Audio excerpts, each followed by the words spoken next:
everyone. I'm Milton Forrester. Welcome to my podcast. I've got a great guest of mine, Brien, and he's got a really unique story to tell. Welcome to the podcast, Justin.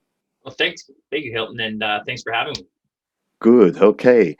To start off with, so that I guess the listeners know who you are and your journey. You've got a unique story to tell. I want to touch on, first of all, how you got to this moment in terms of, I know you started out on a difficult journey, but could we go back into your past a bit and tell me what you actually, the challenges you had before? Yeah, absolutely. So it was quite the journey for me. And like you said, it's a unique story. And what I try to tell people is everybody has a unique story. Everyone's is just as important. The only difference between my story is that I'm choosing to share it. Okay. But my journey started off as a kid. And what I realize now is I didn't really realize that I was depressed and I had anxiety and I was um, diagnosed with ADHD at 30 years old, clinical depression. Um, but I didn't realize that I had those back in the day as well. But now looking back on it and knowing what I know, it was a big part of my life. So growing up, I had low self-esteem, low self-confidence, low self-worth. I was always trying to compete with other people when I really had no reason to be. Okay. People liked me. I had good friends. I was athletic. I was smart in school. Yet I never felt like I was enough. So that when I graduated, I didn't drink much in high school, but after I graduated, I drank maybe 3, 4, 5 times in high school. So after I graduated, though, I moved away to started playing junior hockey, and that's when I really started drinking. From the first time I drank, or not the first time, so when I was away at hockey, I started to realize that it gave me this false confidence, this false acceptance. It made me the person who I thought I really loved. I thought it made me funnier. I thought it made me speak more, speak my mind more. So from that time that I started drinking more and having that feeling, it really started to spiral down. I went from 0 to 100 really quick. So from barely drinking to an alcoholic right away, Wow. and that turned out to escalate into trying drugs at 21. Was just I smoked marijuana, but that was it. But then at 24 years old, I tried cocaine. And it's from the first time that I tried it, my friend told me that it was funny. And as soon as he told me that, an instant click in my head, holy cow, oh, look at that. There's another thing that makes me funny. There's another Yeah. thing that gives me confidence. Maybe these girls are going to like me more because I'm doing it. So all the way up until I was 24, I was pretty much against drugs. I never judged anybody that did it, but I was like, get it away from me, get it away from me. But the first time I actually said, okay, let's try it, it gave me that mindset switch. Then I started to do it quite often. Wow. Wow. That's incredible. And what was the, I guess, turning point for you? You seem to be totally different now, but take me on that journey from where you were to to where you changed. What was the main thing? What made a difference for you in that journey? Well, when I was 24 years old, so I'm 36 now. So about 12 years ago, I was bartending in Vancouver, British Columbia, Canada, and I'm walking across the bridge, and I looked up, and I realized, or I thought, okay, holy cow, you're an alcoholic. I was drinking nightly, like a bottle nightly. I'd go home, get a bottle, and I would drink it pretty much straight to myself, basically every single night. Wow. Wake up, hungover, go to work. But at this time, I was questioning myself, are you an alcoholic? And I just kept thinking, like, no, you're too smart to be an alcoholic. You're not an alcoholic. You're just having fun. But I really actually knew that I was an alcoholic. And then I started losing jobs bartending because I'd show up drunk or I would drink on shift. And I started losing friends to finally at 28, I started to seek out help for my addiction.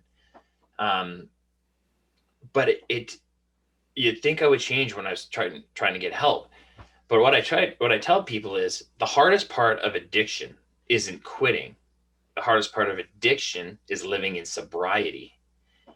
So I could quit alcohol for months, but then trying to live the sober life, trying to deal with my emotions in a sober manner, because when you had that alcohol or those drugs, you could get lost. Yes.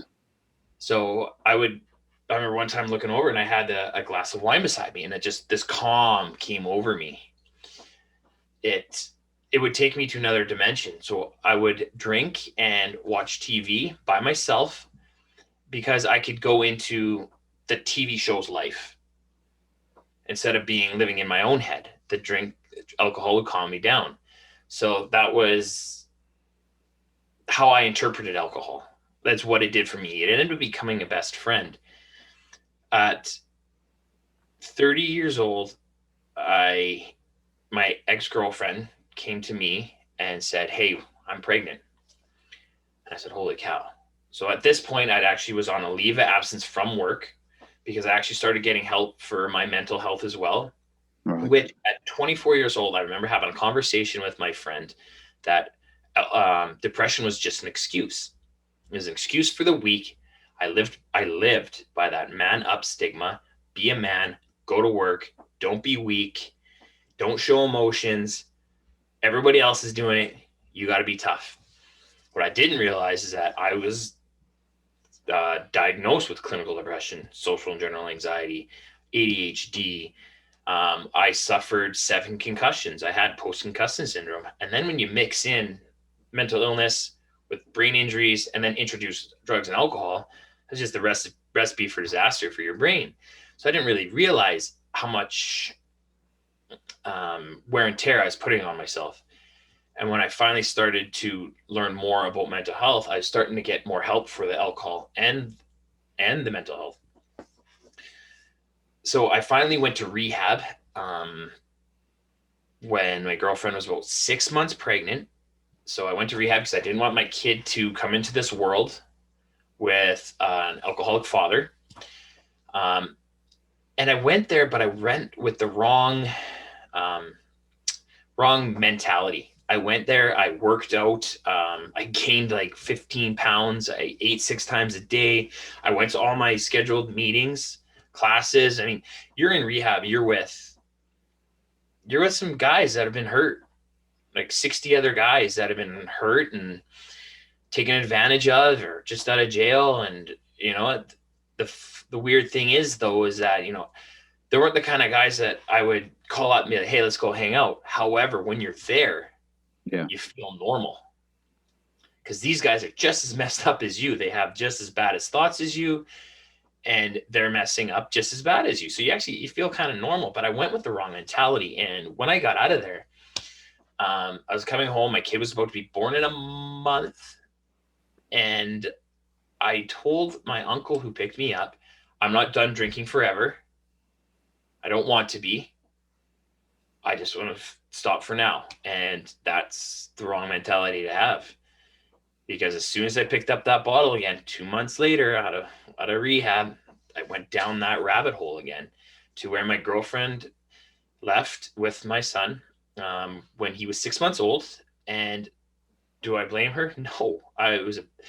It's not that I was abusive or anything, but it wasn't an environment to be around an alcoholic father. Yeah. Fast forward 3 years later, we're back together, but it was quite the journey from that. You'd think I'd make that switch and want to get better when she left. But no, it was still another 3 years of battling to get sober, because every time I did get sober, I didn't know how to deal with my emotions. So I ended up taking more leave of absence, going back to work, and until they asked me, "Hey, listen, you need to go get help." And I thought that I could just do it for my kid, but then I started to get into that mentality that, maybe he's better off without me. So I started to become suicidal. From 28 years old, I was suicidal, but it kind of escalated when he got there. So I for 6 years I wanted to end it. I was thinking of ways, I was making plans. I just every night I didn't want to go to bed because I was scared of the dark, but didn't want. It was weird. I was scared of the dark, but I didn't want to wake up to the light. And, one time I did wake up and I had a knife in my bed. My wrists were cut and there was blood on the sheets. And that scared me because I didn't even remember doing that. I went out, got drunk, came home. I remember being super sad when I came home, but I don't remember anything else. And then when my son was here, I thought I could turn it around, but I couldn't. I remember one time I had him, and my mind is racing. I'm like, am I going to make it? Am I going to make it? So I took him to the store. We got him a bag of candy. I brought him back home. I put him in front of the TV, gave him that bag of candy, turned on a movie so I could distract him. And I went behind him and I just stared at the back of his head crying, wondering, am I going to make it? Am I going to get him to see him score his first goal? Am I going to make it to teach him how to ride a bike, see him graduate, or even walk him down the aisle, or see him walk down the aisle? These thoughts just kept racing and racing to where I would, when I was at work, I would be working, I'd be staring at the guy across from me. Yeah. And I couldn't remember his name because my thoughts were just going out of whack. And I just kept thinking, am I going to make it? And then I would look at him. Okay, well, he's here. He's normal. Why can't I be normal? So at home, I'd get on my knees and I would pray, God, just make me normal, please. And I was very lucky that I didn't hurt anybody at work because I worked in a mill, a plywood plant, and I was running a press that got up to 400 degrees. I was driving a forklift with heavy loads inside the building, going around corners. And my mindset wasn't there. I was there physically, but emotionally, mentally, I wasn't present. Yeah. Yeah. So it finally got to the point where I was like, okay, I made a plan. I got milk thistle for my liver. I got kidney flush for my kidneys, and I became an organ donor because I was preparing my body to die. I figured I didn't deserve it. Which is a weird way, is I felt bad for feeling bad. Because, in high school, I didn't have a bad life. My parents got divorced, and you know what?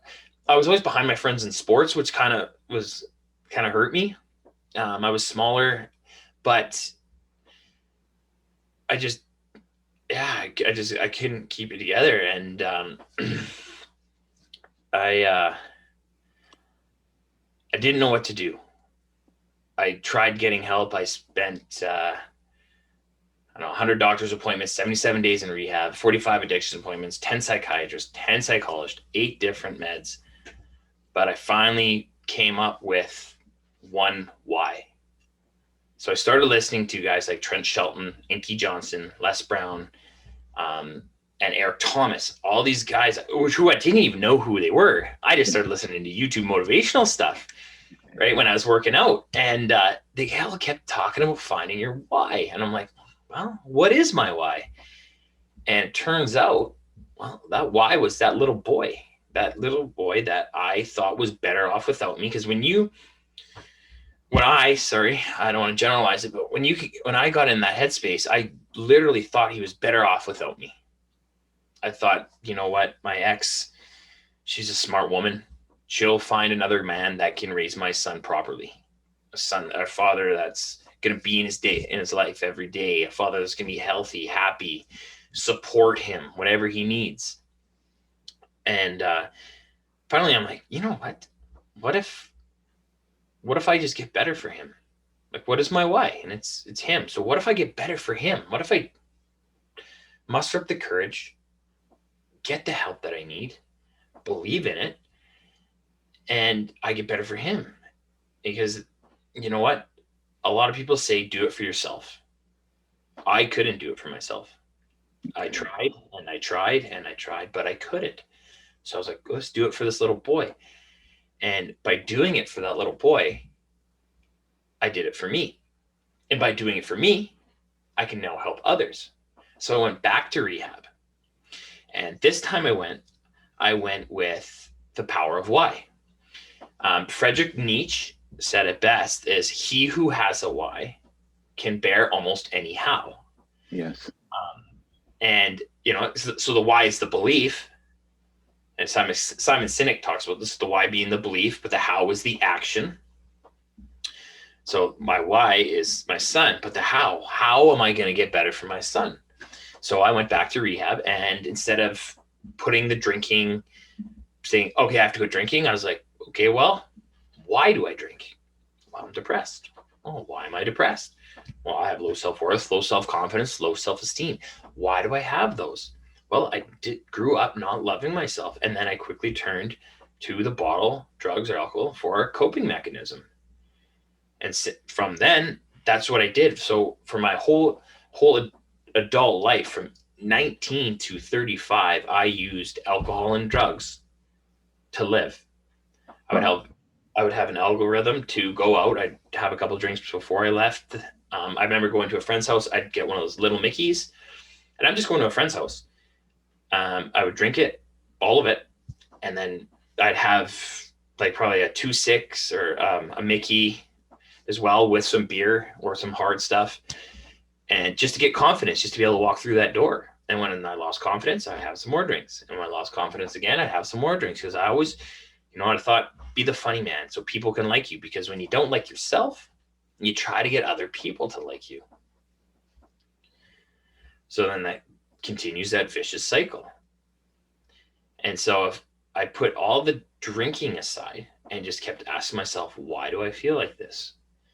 And so what can I do to feel better about myself? And that's the how.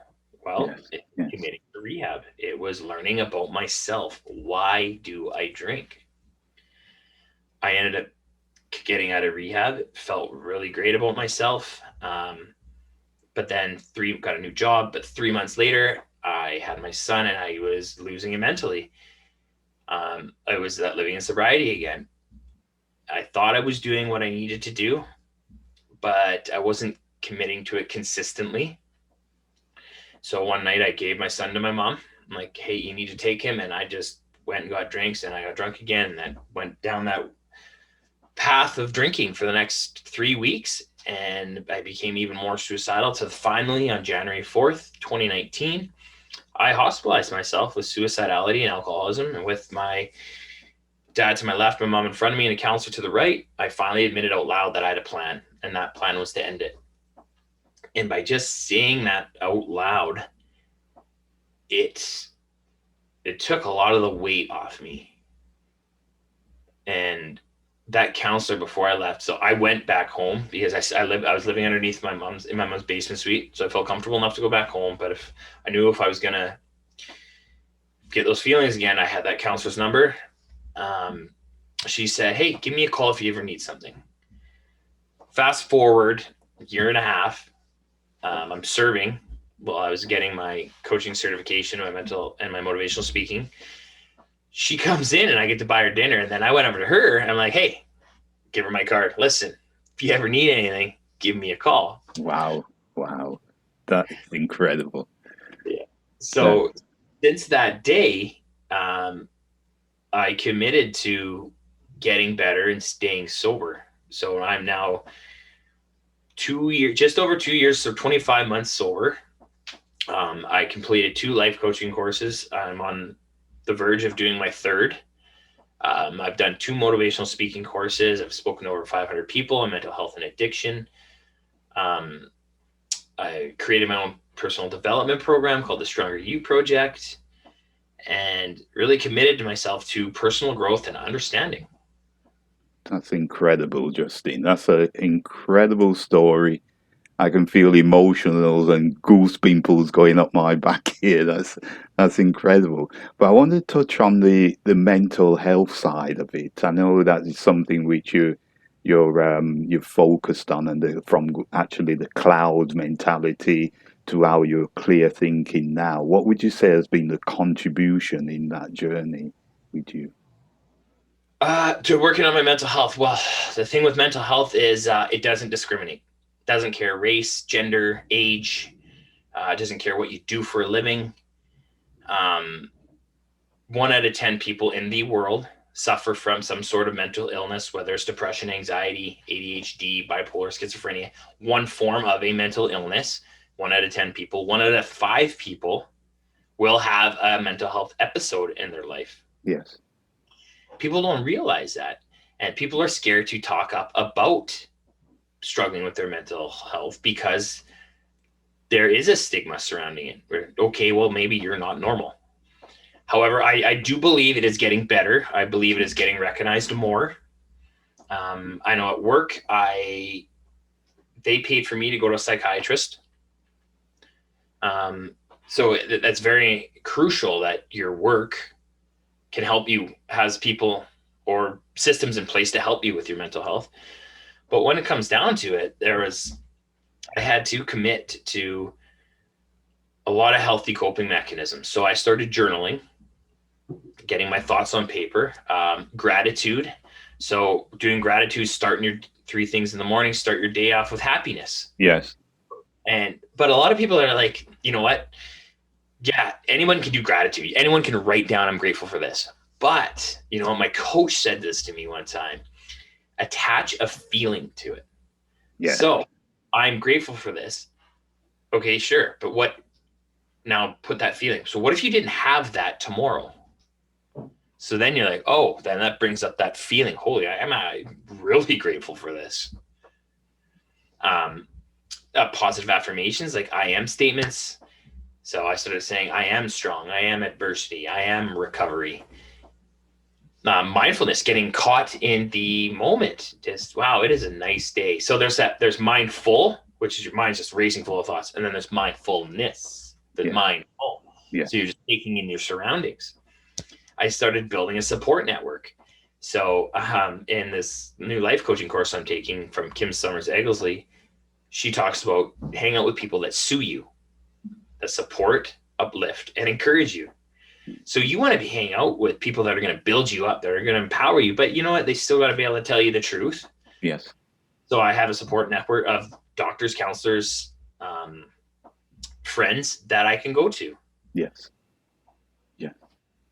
There's things like exercise daily, get your serotonin, get your endorphins firing, get your heart pumping, eating healthy, fuel your brain, fuel your body, fuel your brain, get those healthy fats in, eat properly. Your brain is 2% of your body's weight, but it takes 20 to 30% of your calories. So if you're constantly feeding it fast food, sugars, all those are going to your brain. Yeah. A lot of 1/4 basically is going towards your brain. So you got to eat healthy. Some of the biggest things that I found was finding my why. Yes. A big thing for my mental health. So I started asking, what was my why? But that actually, I ended up coming up with 4 questions total. So what is my why? And that was my son. So my next question was, well, who do I want to be? Well, I want to be a great father. I want to be an impactful coach, life coach, and an influential speaker. Okay, so why? So why? What's my why? Who do I want to be? So why do I want to do it? Well, I want to make sure people do not suffer like I did. Okay, so how am I going to get there? So like I said before, the why is the belief, the how is the action. So how am I going to get there? Well, I'm going to stay sober. I'm going to commit to my counseling appointments. That was one of the biggest things I had to do. Was I was going to my counseling appointments, but I would slack off. Yes. I would take my meds, feel better, slack off. So I'm going to get there. I'm going to commit to my appointments, commit to my self-care. I'm going to stay sober. Yes. Which led me to my 3 A's.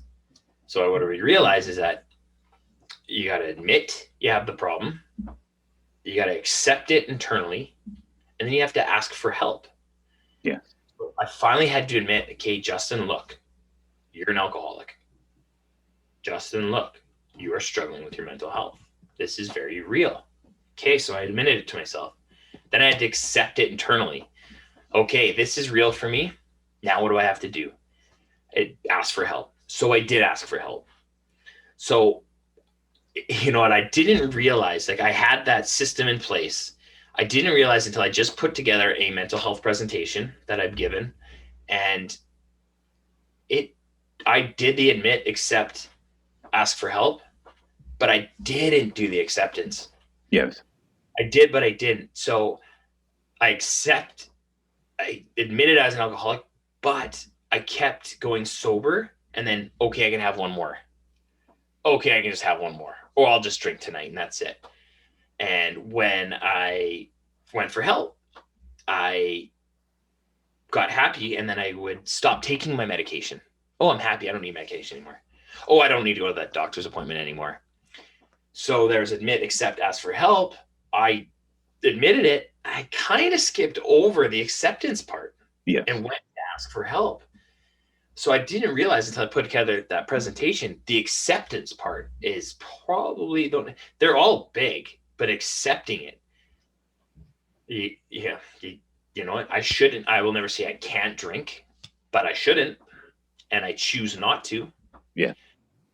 But it was admitting, hey, man, you know what? Maybe you should not have that drink. Maybe you should go to that counseling appointment. And I turn those shoulds into wants. So I want to not drink. I want to go to my counseling appointments.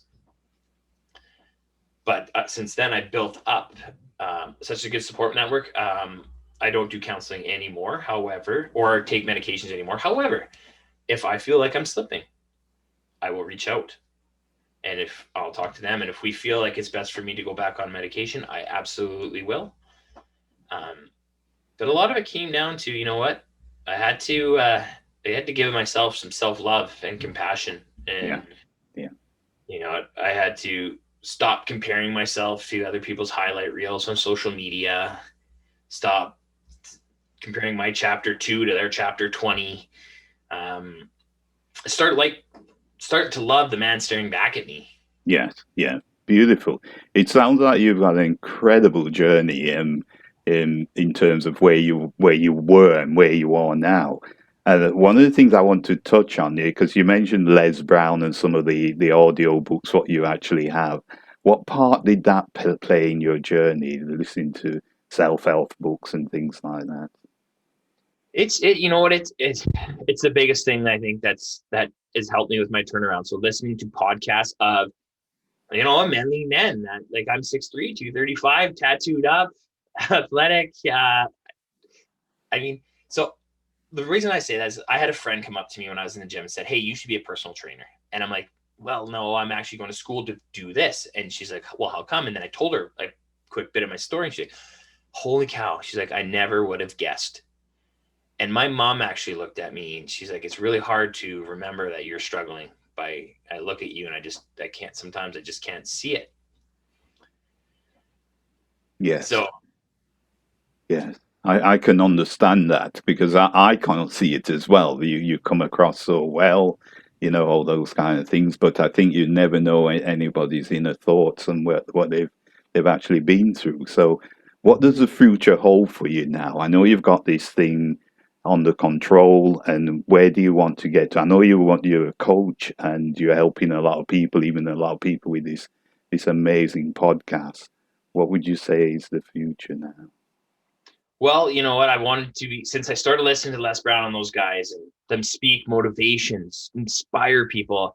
That's what really gets me going. So when I do work out, I listen to audible books. I try to learn. I listen to motivational speaking. I try to learn.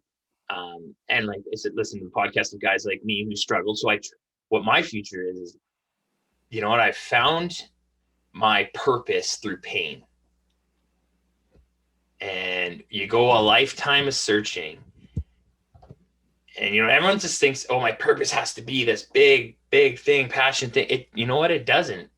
It can Yeah. just be maybe being a mom, being a dad. You know what, it but I looked at my pain and I'm turning it into purpose. So my goal is to be an influential speaker and an impactful life coach. Oh, I have a personal development program.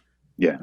Okay. Um, yeah, I do have that. So I've had people graduate. I have current clients right now. So it's a 12-week program called the Stronger You Project, where you work with me personally, one-on-one, for 12 weeks. It's actually 14 weeks. So you get an onboarding call and then a graduation call. But essentially, we go over finding your why. It's a lifestyle change. It's not goal setting, it's life setting. Yes. We meet once a week. We go over, you get homework, we go over what you're struggling with. You get an accountability sheet every week to kind of grade yourself and where you're at. Yes. You get ongoing support with me throughout the week, nonstop, on whatever platform we choose. But it's all put together for you, for like finding your why, getting over roadblocks, self-confidence, self-limiting beliefs, healthy boundaries, procrastination, accountability, identifying triggers, the hierarchy of needs. It's all these modules are put together to ask you the tough questions that you don't want to answer. Yes. And then when you get them down on paper, it's cool because then you can review it, but then you actually see it. So it's different when you're thinking it to where you're like, when you get it down on paper and then you start reading it about yourself, you start to click. It's like, okay, hey, well, I didn't know that about me.